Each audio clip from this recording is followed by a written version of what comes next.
शरणा पुरुष कबीर का,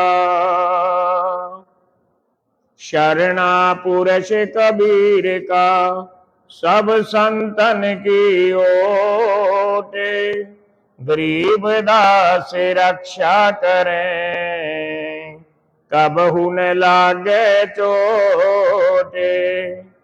पूर्ण ब्रह्म कृपा निधान, सुन के शो करतार, गरीब दास मुझ दीन की, रखियो बहुत संभारे। बिना धनी की बंदगी, सुख नहीं तीनों लोक, चरण कमल के ध्यान से, गरीब दास संतोष। बोलिए सत्य पुरुष सतगुरु कबीर साहेब की जय। बंदी छोड़ गरीब दास जी महाराज की जय। सर्व संतों की जय। स्वामी जयत्राम जी महाराज की जय। स्वामी दयालु दास जी महाराज की जय। स्वामी ब्रह्म सागर भूरी वाले महाराज की जय। परम धाम छुड़ानी धाम की जय। सर्व धामों की जय। गौ माता की जय।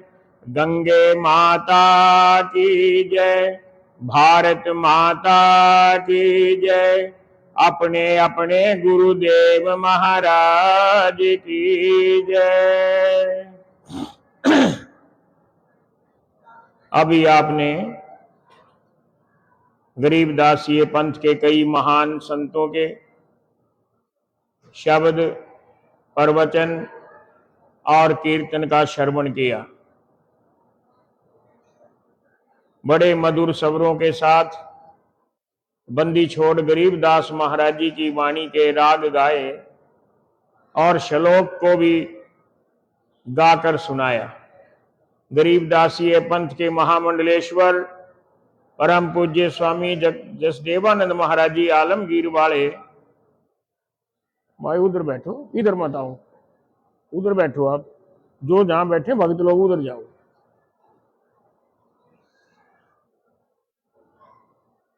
और उनके साथ संत अमरदास जी, हमारे कीर्तन करने वाले जत्थेदार सरवण भगत जी, और दिल्ली शाहपुर से आए हुए गरीबदासी वाणी प्रचारक सतबीर राणा जी। बंदी छोड़ साहिब का फागुन मेला कृपा पर्व आज प्रारंभ हुआ है। भक्त लोगों का आना भी प्रारंभ हो गया है। कल बहुत संगत ने आना है और परसों पूर्णाहुति के समय तो सारा इलाका ही श्रद्धा देने के लिए, पूजा करने के लिए, सदगुरु जी के आगे अरदास करने के लिए आएगा। कल वक्ता ज्यादा होंगे, इसलिए कल सही 7 बजे से लेकर रात 12 बजे तक सत्संग कीर्तन होगा। आप देख रहे हैं मंदिर के नवनिर्माण का कार्य करीब करीब 2.5 साल हो जाएंगे। मई के महीने में वैशाख पूर्णिमा को निर्माण कार्य प्रारंभ हुए 2.5 साल हो जाएंगे। उद्घाटन 23 मई को है। 17 से 23 मई तक 5 दिन तक उद्घाटन समारोह होगा, जिसमें सभी संत भक्त इलाकावासी अपने अपने सहूलियत के हिसाब से 7 दिनों में कभी भी आ सकते हैं।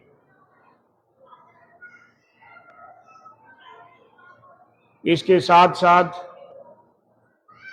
जितने भी निर्माण कार्य हो रहे हैं आप लोगों ने देख लिए हैं और फेसबुक पर भी निरंतर आपको इसके बारे में जानकारी देते रहते हैं। कोई बनावट, कोई छुपाव नहीं, सारा कार्य पारदर्शी है, ट्रांसपेरेंसी है। प्रायः हर रोज फेसबुक के माध्यम से हम दिखाते हैं कि क्या क्या कार्य चल रहे हैं, कौन कौन दान कर रहा है, कौन कौन तन मन धन से लगा हुआ है, और जो भक्त लोग लगे हुए हैं वो ज्यादा भाग्यशाली है।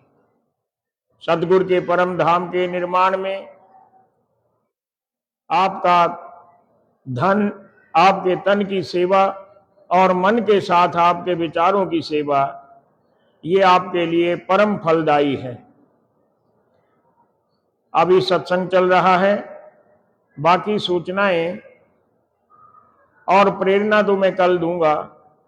आइए थोड़ी देर पहले, क्योंकि हमारा छुड़ानी धाम का, परम धाम का, गरीबदास साहिब का, आप लोगों का, हमारे पंथ का जो उद्भव है वो सतगुरु कबीर साहिब से। पूर्ण परमात्मा सत्य पुरुष सतगुरु कबीर साहिब, उनके अवतार के रूप में बंदी छोड़ गरीबदास महाराज जी ने यहाँ सन 1717 में छुड़ानी धाम में अवतार लिया। 61 वर्ष तक अपनी दिव्य लीलाओं और वाणी उपदेश के माध्यम से जीवों का कल्याण करके 1778 में अपने निज लोक को, ब्रह्म लोक को चले गई। आज उनका ये स्थान, उनकी ये वाणी, उनके उपदेश हम लोगों का मार्गदर्शन करते हैं। पहले संध्या आरती बंदी छोड़ गरीबदास महाराज जी की आप लोग 6 बजे से 7 बजे के बीच में कर चुके हैं। आइए अब सतगुरु कबीर साहिब की आरती का गायन करें। गरीबदास साहिब 200 वर्ष के बाद छुड़ानी धाम में प्रकट हुए और धर्मदास साहिब सतगुरु कबीर साहिब के प्रथम शिष्य कहलाए, उनके ही अवतार कहलाए हैं। उन्होंने एक बड़ी सुंदर आरती लिखी है कि कबीर साहिब की क्या महिमा है, कैसा रूप है, कैसे वो सकल सृष्टि अखिल ब्रह्मांडों के नायक हैं। उनका सिमरन करने से आप निश्चित रूप से पूर्ण मुक्ति प्राप्त करेंगे। तो आइए एक आरती के द्वारा बड़ा सुंदर गायन किया गया है। जय जय सत्य कबीर साहिब, जय जय सत्य कबीर, सत्य नाम सत्य सुकरत, सत्य नाम सत्य सुकरत, बंदी छोड़ कबीर। जय जय सत्य कबीर, जय जय सत्य कबीर साहिब, जय जय सत्य कबीर, सत्य नाम सत्य सुकरत, सत्य नाम सत्य सुकरत, बंदी छोड़ कबीर। जय जय सत्य कबीर, सत्य नाम सत्य सुकरत, सतरत हत कामी, साहिब सत्य रत हत कामी, विगत कलेश सत्य धामी, विगत कलेश सत्य धामी, तीर भुन पति स्वामी। जय जय सत्य कबीर, जय जय सत्य कबीर साहिब, जय जय सत्य कबीर, सत्य नाम सत्य सुकरत, सत्य नाम सत्य सुकरत, बंदी छोड़ कबीर। जय जय सत्य कबीर। सदगुरु की सदा जय होती है। हम लोग पराजय प्राप्त करने के लिए पल पल दुखी होते हैं, क्योंकि हमारे कर्म हमें पराजय की ओर धकेलते हैं। लेकिन सदगुरु के सत्य नाम का जाप करने से हमारी भी जय होगी, मुक्ति होगी। जयति जयति कबीरम, नाशक दुख पीरम, हर प्रकार के दुख का, पीड़ा का नाश करने वाला सतगुरु का सत्य नाम है। जयति जयति कबीरम नाशक दुख पीरम, साहिब नाशक दुख पीरम। सतगुरु जी ने अवतार किस लिए लिया? हम लोगों के कल्याण के लिए। धार्यो मनुष्य शरीरम, धार्यो मनुष्य शरीरम, शिशुवर सर तीरम। जय जय सत्य कबीर। लहर तारा तालाब में कमल के फूल के ऊपर एक शिशु के रूप में सतगुरु कबीर साहिब का प्राकट्य हुआ। कमल पत्र पर शोभित शोभाजित कैसे, साहेब शोभाजित कैसे, नीलाचल पर राजित, नीलाचल पर राजित, मुक्तामणि जैसे। जय जय सत्य कबीर, जय जय सत्य कबीर साहिब, जय जय सत्य कबीर। सत्य नाम सत्य सुख रते, सत्य नाम सत्य सुख रते, बंदी छोड़ कबीर। जय जय सत्य कबीर। सुंदर रूप, दिव्य रूप, भव्य रूप, ऐसा अद्वितीय स्वरूप कबीर साहिब का जब आप मूर्त या चित्र देखते हैं, मन में स्वतः ही भक्ति पैदा हो जाती है।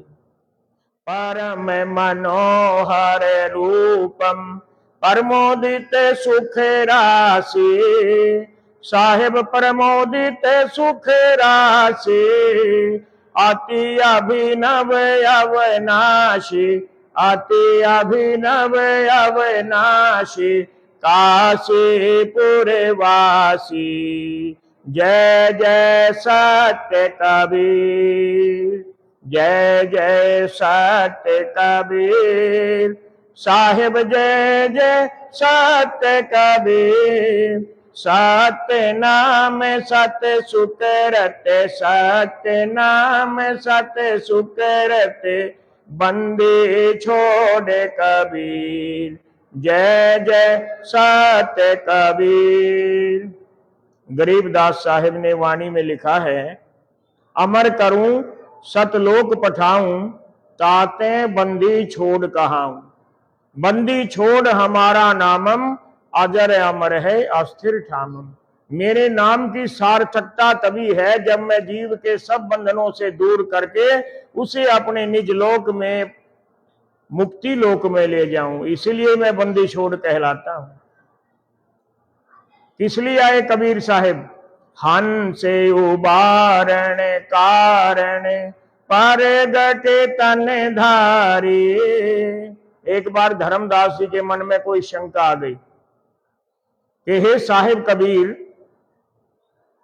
आप किस लिए आए? आप तो अपने निज लोक में, ब्रह्म लोक में, सत्यलोक में, परम धाम में सदा विराजित रहते हैं। संसार में आपका आना किस उद्देश्य के लिए हुआ?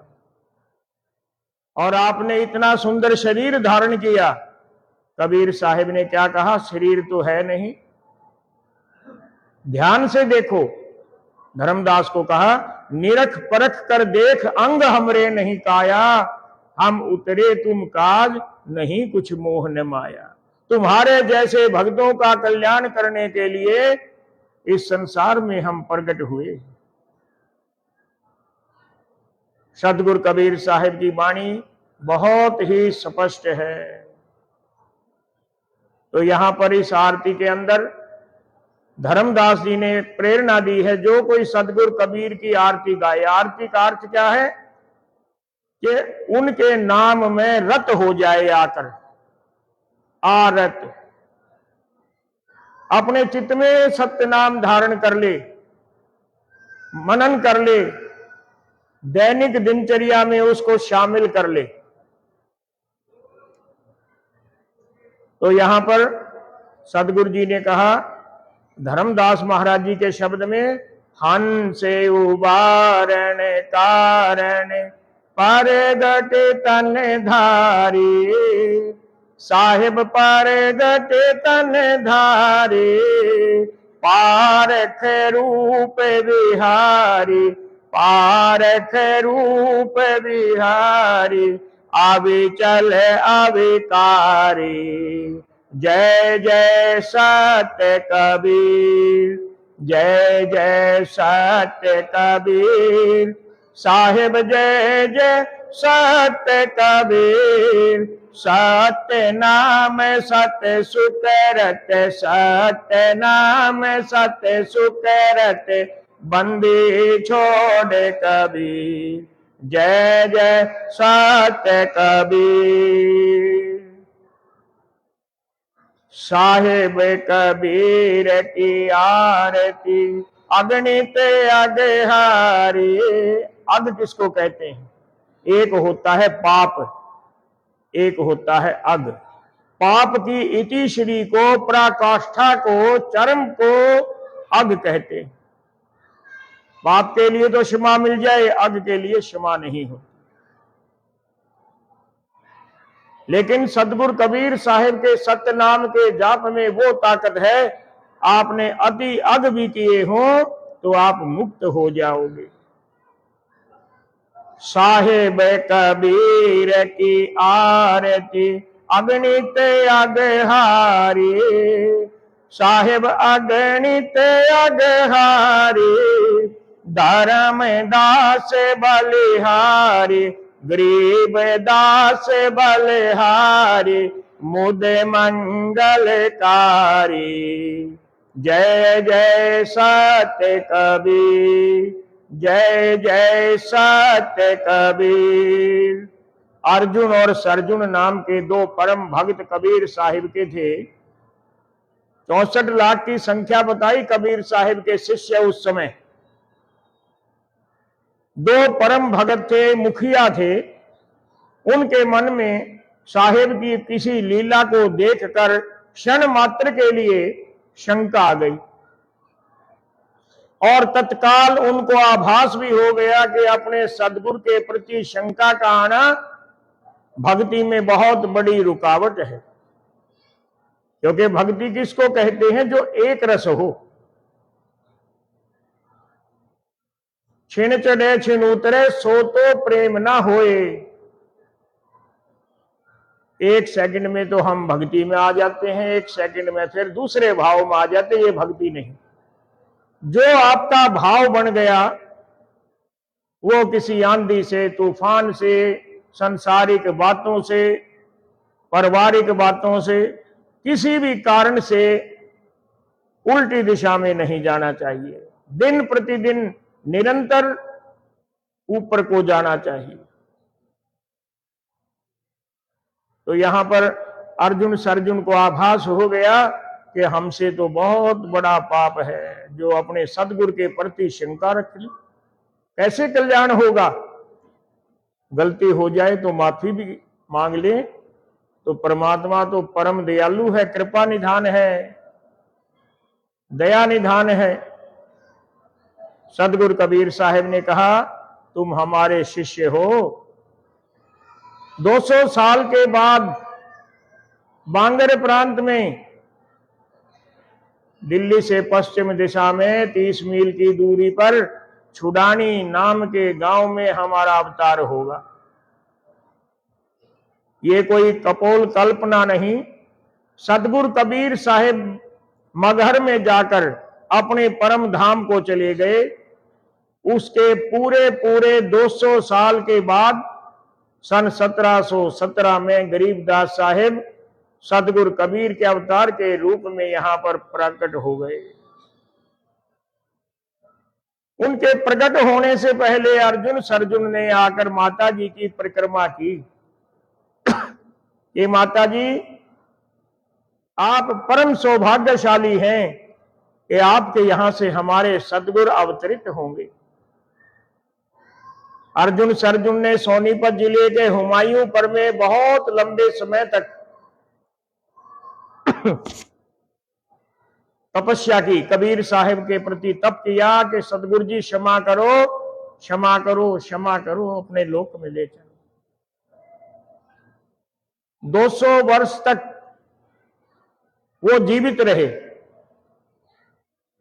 कोई यकीन करे ना करे, पहले बड़ी लंबी आयु होती थी।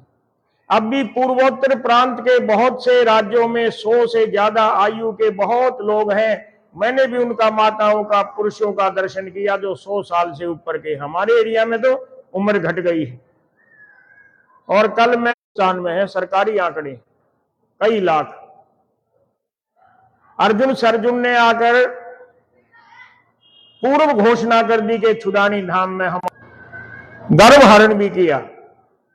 जो लोग आध्यात्मिक जिज्ञासा लेकर आए थे उनकी जिज्ञासा शांत की और ये बड़ी मधुर अमृतमयी कल्याणकारी वाणी की रचना कर दी, जिसको हम लोग लंबे लेट कर दंडवत प्रणाम करते। और सतगुरु जी तो बाल्यकाल से ही अपनी अद्भुत और दिव्य लीला प्रकट करते थे। छोटी सी अवस्था में थे। छुडानी गांव का बढ़ई खातियों का एक लड़का था, मलूका। आजकल जैसे खेल के साधन तो थे नहीं, लेते थे डंडा लेकर उसी को मारते थे। छोटे छोटे पत्थर की कंकरी लेकर उनसे खेलते थे।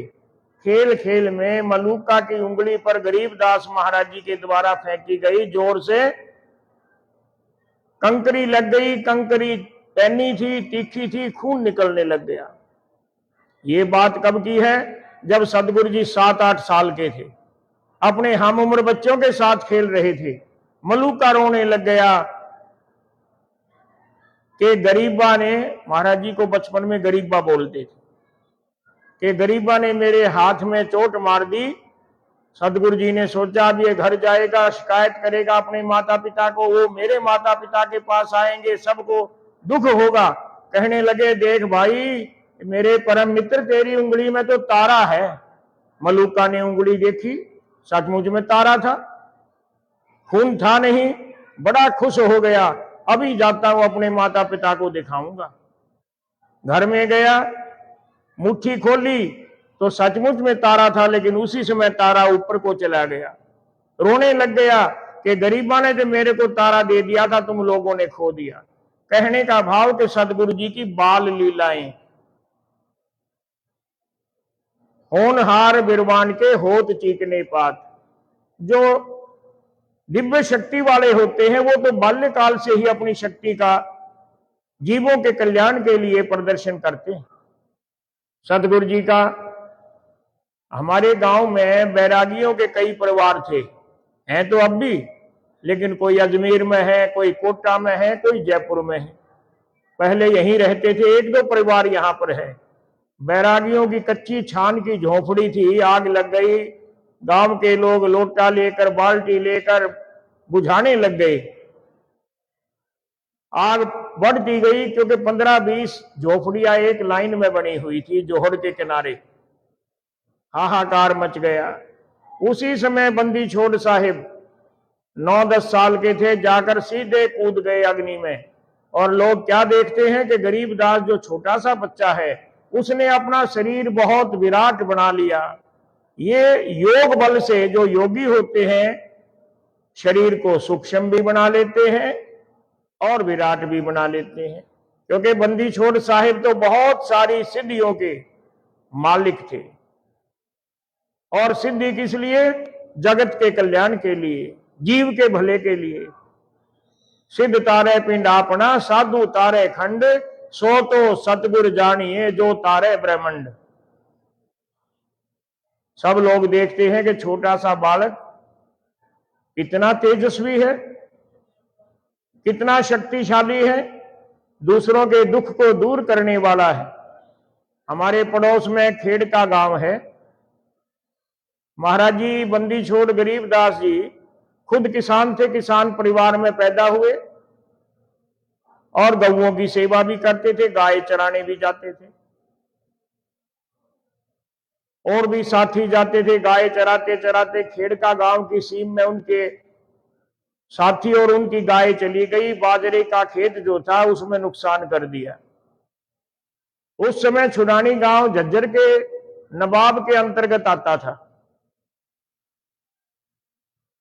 वहां पर शिकायत हुई, अधिकारी आ गए, गरीबदास महाराज जी के माता पिता के घर में आए।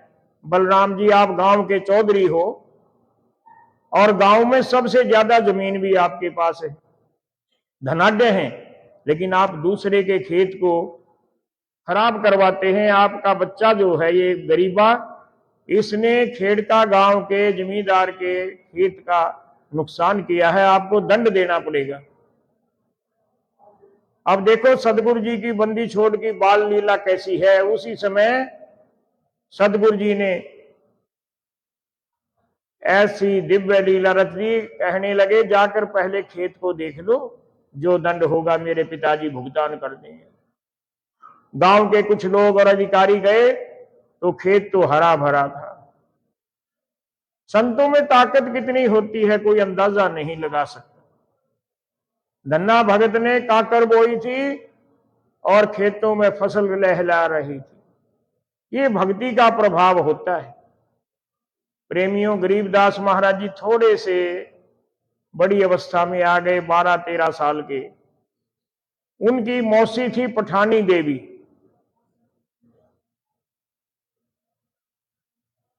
और दिल्ली प्रदेश में उनकी मौसी ब्याही हुई थी। उनकी मौसी का लड़का था आसानंद। आसानंद के गांव में एक वैष्णव महात्मा थे, बोधिदास, बड़े अच्छे महात्मा थे, बहुत सारे चेले साथ रखते थे, कर्मकांडी थे। गरीबदास महाराज जी का मुसेरा भाई एक बार गरीबदास जी को अपने गांव ले गया, सत्संग में भी ले गया। सदगुरु जी का दिव्य स्वरूप देखकर महात्मा बोधिदास जान गए कि यह अद्भुत बालक है। पूछा आसानंद से, बेटा ये कौन है? गुरुजी, ये मेरी मौसी का लड़का गरीबा है, छुडानी गांव से आया है और ये बड़ा विलक्षण है, बहुत ज्ञान की बात बताता है दूसरों को। बोधिदास जी ने बहुत गौर से देखा, कहने लगे बेटा तेरी बड़ाई कर रहा है तेरी मौसी का बेटा, लेकिन ना तेरे गले में कंठी है, ना माथे पर तिलक है, और मुझे ये बता तेरा गुरु कौन है? क्या तुमने गुरु धारणा की है? महाराज जी ने ऐसे ऐसे आध्यात्मिक विषय के जवाब दिए कि बोधिदास जी हैरान रह गए। क्या कहा बंदी छोड़ ने? जयतराम महाराज जी ने अपनी वाणी में सारा विवरण दिया हुआ है कि एक गुरु तो मनुष्य है, दूजा शब्द दलाल, तीजा शब्द अतीत है, नजरी नजर निहाल। एक तो जो मनुष्य के चोले के रूप में हम गुरु धारण करते हैं, एक वो जिसके बारे में बताता है, शब्द देता है, वो गुरु है, शब्द गुरु। और एक गुरु तो स्वयं सतगुरु जी हैं जो कल्याण करते हैं। रही बात कंठी की, माला की, जनेऊ की, उसका भी जवाब दिया। बोधिदास जी ने कहा कि तुमने कितने तीर्थ किए हैं? महाराज जी कहने लगे अभी तो छोटी अवस्था में हूं, तीर्थ कहां से करूंगा? देखो ये मेरा एक शिष्य है योगी राज, इशारा किया बोधिदास जी ने, इसने 68 तीर्थ कर लिए और कर्म कांड में पारंगत है। अब सदगुरु जी से रहा नहीं गया, अपनी मधुर वाणी में कह दिया 68 तीर्थ करने से, नदी में स्नान करने से अगर मुक्ति होती हो, माथे पर त्रिपुंड लगाने से मुक्ति होती हो, तो जल के अंदर तो मछली और मगरमच्छ दिन रात परबी में स्नान करते हैं। सदगुरु जी की वाणी का श्लोक है, त्रिवेणी करते स्नानम द्वादश तिलक बनावे हैं, जल के मच्छा मुक्ति न होई, निस दिन परबी नहावे। अब वो सवाल करते गए, सदगुरु जी जवाब देते गए। आप जैसे मेरे जैसे लोग बड़े उत्सुकता के साथ, श्रद्धा के साथ सुनते गए। बंदी छोड़ साहिब ने आगे एक उदाहरण दिया कि जैसे कलश कुम्हार का ऊपर चित्र अनूप, वस्तु नहीं तिस मध्य है, जैसा जल बिन कूप। जैसे कुम्हार ने बर्तन बना दिया, ऊपर चित्रकारी कर दी, लेकिन जब तक उसके अंदर जल नहीं आएगा, उस मटके का, उस घड़े का क्या लाभ है। इसी प्रकार से बाहरी कर्म कांडों के द्वारा मुक्ति नहीं मिलती। ये सच है कि कर्म कांड करने वाला शायद स्वर्ग में चला जाए, ऐसे उदाहरण दिए जाते हैं। लेकिन स्वर्ग के लोग भी, जो स्वर्ग के देवता हैं, वो भी लोचते हैं कि मनुष्य शरीर मिले तो नाम जप के हम मुक्ति पाएं। स्वर्ग मुक्ति लोक नहीं, ऐश्वर्य लोक है, सुख का लोक है, मुक्ति लोक नहीं। जब तक आप सृजनहार को नहीं ध्यावते, तब तक कर्म कांड से कोई लाभ नहीं। आत्म राम नाम नहीं चीन्या, बिसरे सृजनहारा, सदगुरु जी की वाणी का श्लोक है। बहुत देर तक आपस में बात होती रही, आध्यात्मिक विषय पर चर्चा होती रही, और अंत में बोधिदास जी ने हाथ जोड़ लिए, दूध मंगवाया, अपने हाथ से गरीबदास महाराज जी को दूध का गिलास दिया कि आप मेरी तरफ से ये दक्षिणा के स्वरूप में दूध ग्रहण करें। आप उम्र में छोटे हैं, मैं उम्र में बड़ा हूं, मैं भगवा वस्त्रधारी हूं, आपका शिष्य तो नहीं बन सकता, लेकिन आपकी बातों से प्रभावित हूं। आपने जो कुछ भी कहा मैंने हृदयंगम कर लिया और जीवन भर पालन करूंगा। जयतराम महाराज जी ने अपनी वाणी में लिखा है, गरीबदास तू सतगुर पूरा, सर्वगति का मूलम, बोधिदास कहे बैरागी, है दुल्हे सिर दुल्हम। तू तो सर्वगति को जानने वाला है, सबका कल्याण करने वाला है। तो महाराज जी बंदी छोड़ साहिब की ऐसी लीलाएं, दिव्य लीलाएं, अद्भुत लीलाएं, प्रेरक लीलाएं हमारे हृदय में प्रेरणा देती हैं कि हम भी सदगुरु जी के रास्ते पर, उनके उपदेशों पर, उनके आदर्शों पर चलें। जो कमी हो अपनी दूर करें। सदगुरु जी कमी दूर करने में हमारे को बल बख्शते हैं, अगर संकल्प हमारा ठीक है। महाराज ब्रह्म सागर भूरी वाले पंजाब प्रांत में हुए। लुधियाने जिले का एक गांव है इस्सेवाल, वहां का एक भगत था पूर्ण सिंह, जिम्मेदार था। उनका सारा परिवार महाराज भूरी वालों का सेवक था। उसने पढ़ाई की। उन दिनों स्वतंत्रता आंदोलन चल रहा था देश में। किसी बम के ब्लास्ट में उसका नाम झूठा आ गया, मुकदमा बन गया, 3 साल की सजा हो गई।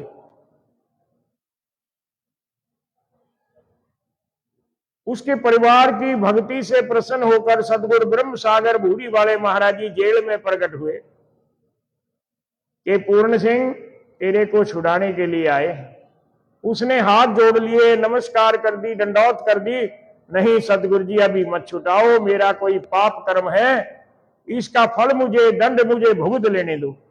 सदगुरु जी अलोप हो गए। कुछ माफी मिली तो 2.5 साल के बाद जेल से बाहर आ गया। आकर सदगुरु जी के आगे दंडौत करके रोने लग जाता है। महाराज जी कहने लगे, हम तो तेरे को छुड़ाने आए थे, तूने खुद मना कर दिया, अब क्यों रोता है? कहने लगा, महाराज जी मैं इसलिए नहीं रो रहा कि जेल काटी है, मैं इसलिए रो रहा हूं कि मैं पढ़ा लिखा हूं, अब मेरे को सरकारी नौकरी तो मिलेगी नहीं। जा बच्चू इंजीनियरिंग की पढ़ाई कर दोबारा से। उसने इंजीनियरिंग की, अच्छे नंबर आए, और फिर इराक के बगदाद राजधानी में उसको नौकरी मिल गई इंजीनियर की। वहां कोई बड़े प्रोजेक्ट चल रहे थे, काफी नाम कमाया, काफी पैसा भी कमाया। महाराज भूरी वालों की अति कृपा हो गई। हर साल महाराज भूरी वालों के लिए दान करने के लिए, भंडारे के लिए किसी न किसी जगह पर पैसे भेजने लग गया। और फिर उसने 32 बीघा जमीन खरीद कर बगदाद से आकर श्री जरूर साहब धाम की कुटिया को दी।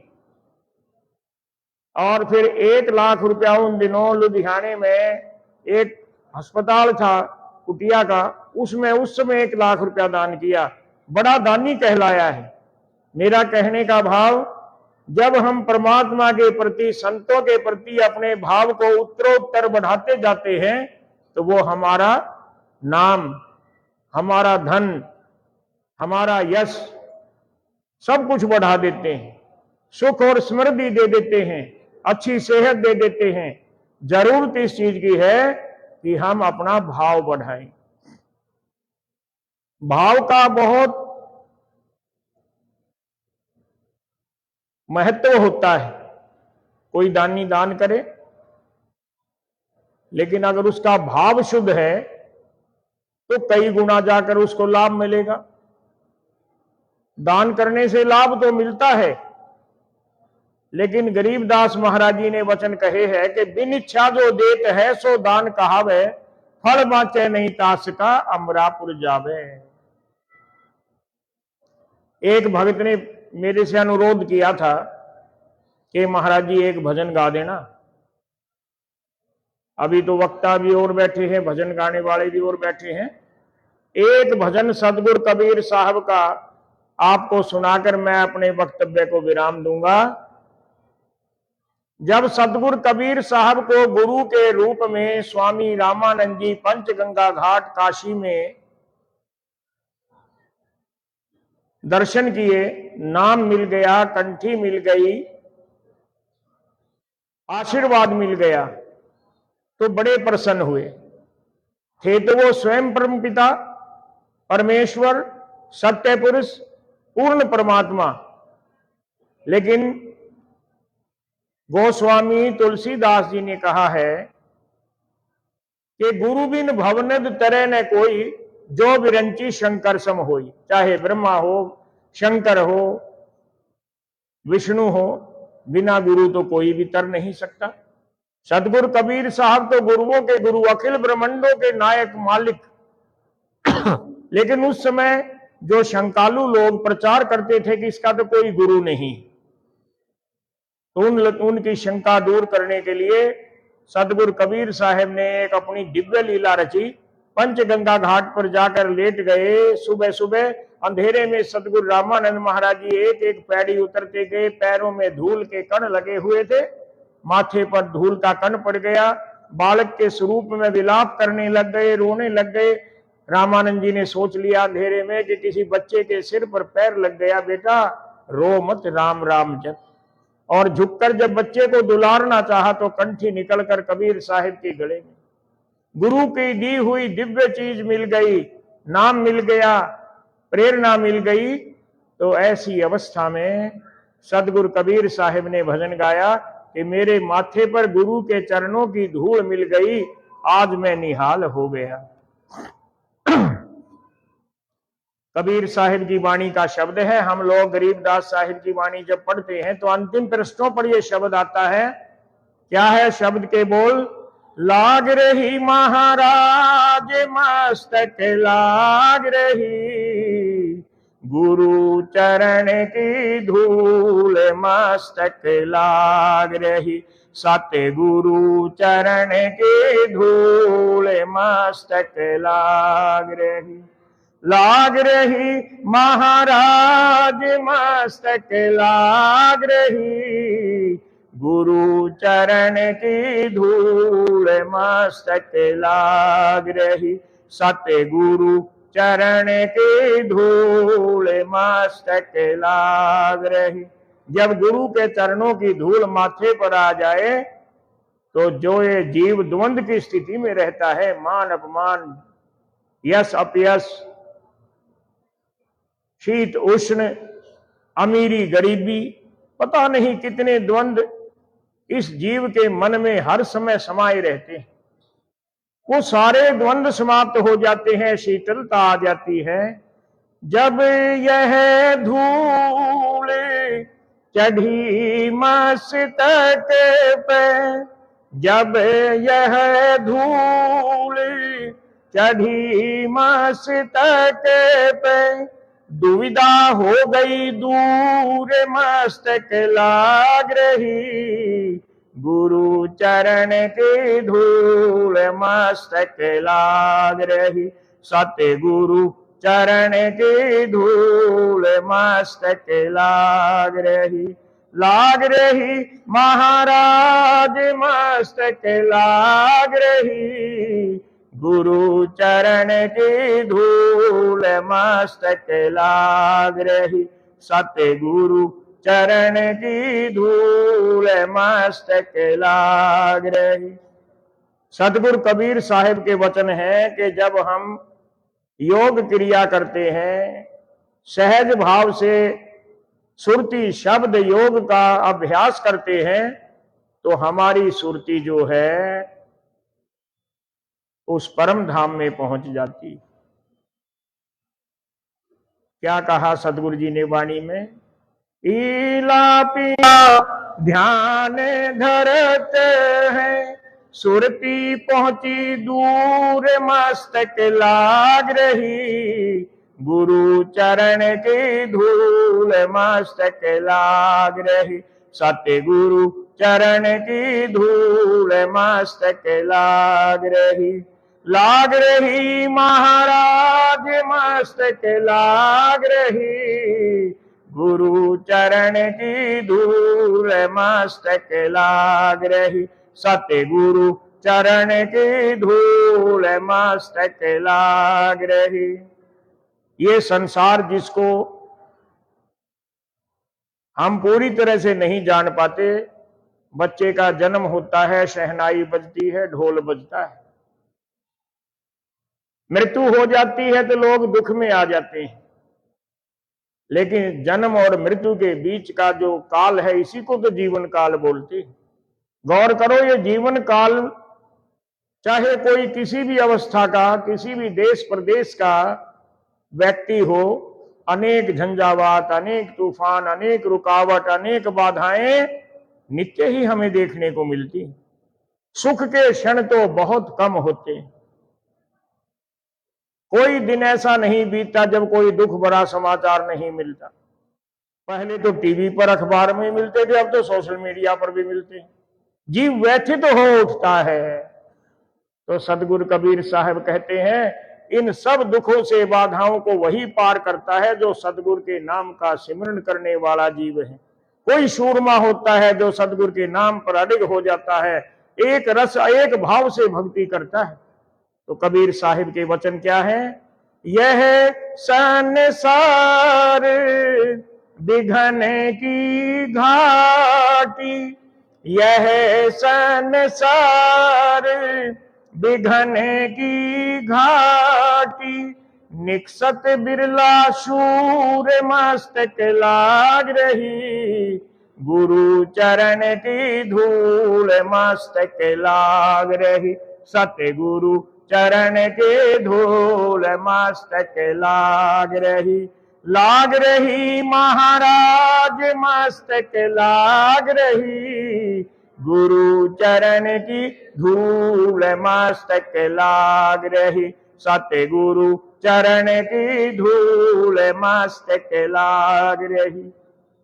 एक समय था मध्यकाल, जिस समय हमारे उत्तर और मध्य भारत के अंदर पाखंड, परपंच, अंधविश्वास, ढकोसले का बोलबाला था। लेकिन द्रविड़ देश दक्षिण भारत में बहुत से लोग, ज्यादातर लोग परमात्मा में विश्वास करते थे। वहां दक्षिण भारत से, द्राविड़ देश से स्वामी रामानंद जी काशी में आए, काशीपुरी में पधारे और धर्म के लिए उन्होंने बहुत प्रयत्न किए। एक आध्यात्मिक आंदोलन की शुरुआत की। हालांकि उनके साथ भी कुछ ऐसी बातें जुड़ी हुई थी जात पात की, वो केवल ब्राह्मणों को ही शिष्य बनाते थे। लेकिन सदगुरु कबीर साहब ने उनके शिष्य बनकर ही उनको अनेक प्रकार से प्रेरणा दी कि आपके आसपास के जो ये लोग हैं ये आपको दूसरे सब जीवों से दूर रखते हैं। सभी जीवों को अधिकार है भक्ति का। गरीबदास महाराज जी ने लिखा है, किस पंडित किस कहो चूहड़ा एक तय बोलन हारा, जो अटक्यों में झलके चंदा है माही पर न्यारा। सभी को समान अधिकार है। जात पात तो मनु जी की बनाई हुई है, परमात्मा ने तो बनाई नहीं। तो सदगुरु जी के बड़े सुंदर वचन हैं।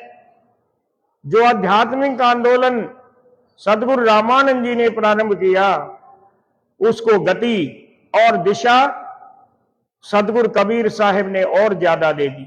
और उनके 200 साल के बाद उसी आध्यात्मिक आंदोलन की पताका को पकड़कर बंदी छोड़ गरीबदास साहिब जहां तहां इस वाणी के द्वारा लोगों के संशय दूर कर रहे हैं। अंतिम कली में कबीर साहिब के भजन में क्या लिखा है? प्रेमा भगति गुरु रामानंद ल्याए, प्रेमा भगति गुरु रामानंद ल्याए, करी कबीरा भरपूर मस्तक लाग रही, गुरु चरण की धूल मस्तक लाग रही। सतगुरु चरण की, गुरु चरण की धूल मस्तक लाग रही, सतगुरु चरण की धूल। लोग सुनते रहें, चित्त एकाग्र करके सुनेंगे तो आपको लाभ होगा। फिर भी जिन्होंने भोजन नहीं किया भोजन कर लें। सोना तो रोज ही है, ये तो जागने की सदगुरु जी की प्रेरणा वाली वाणी। कल सही 7 बजे से सत्संग शुरू होकर 12 बजे तक चलेगा। कल हमारे बहुत से माननीय महापुरुष पधार रहे हैं। कुछ अच्छे भजन गाने वाले आ रहे हैं, कुछ अच्छे शब्द वाणी सुनाने वाले हमारे भक्त लोग भी आ रहे हैं। और दिन भर आप लोग सेवा करें, भंडारे में सेवा करें, सफाई की सेवा करें, बर्तनों की सेवा करें, साफ करने की। जितनी भी सेवा करेंगे सदगुरु जी की उतनी ही कृपा आप पर बरसती रहेगी। झिलमिल दीपक तेज के 10 दिशा दरहाल, सदगुरु की सेवा करें पावे मुक्ता माल। बोलिए बंदी छोड़ महाराज की। दिल्ली प्रदेश के हमारे मंडलेश्वर परम पूज्य स्वामी दिवानानंद जी जो मंच संचालक हैं, वो धीरे धीरे राम दर्शन भगत जी भी हैं, रामजी दास महाराज जी भी हैं। 12 बजे तक सत्संग यहाँ पर होता रहेगा। आओ महाराज जी, मेरे को आज्ञा दो। कल की व्यवस्था के लिए अभी अपने सहायकों के साथ मीटिंग भी करनी है। आगे रामजी दास अच्छा सुना दिए 1-2। अभी टेक के क्यों काट दी भाई? हम सभी परम पूज्य श्री मेहरबान जी महाराज के मुखारबिंद से कितना सुंदर सबक व सत्संग सुन रहे थे। हम सभी को सुनकर अपने जीवन के अंदर उतारना चाहिए। तो इस आज अभी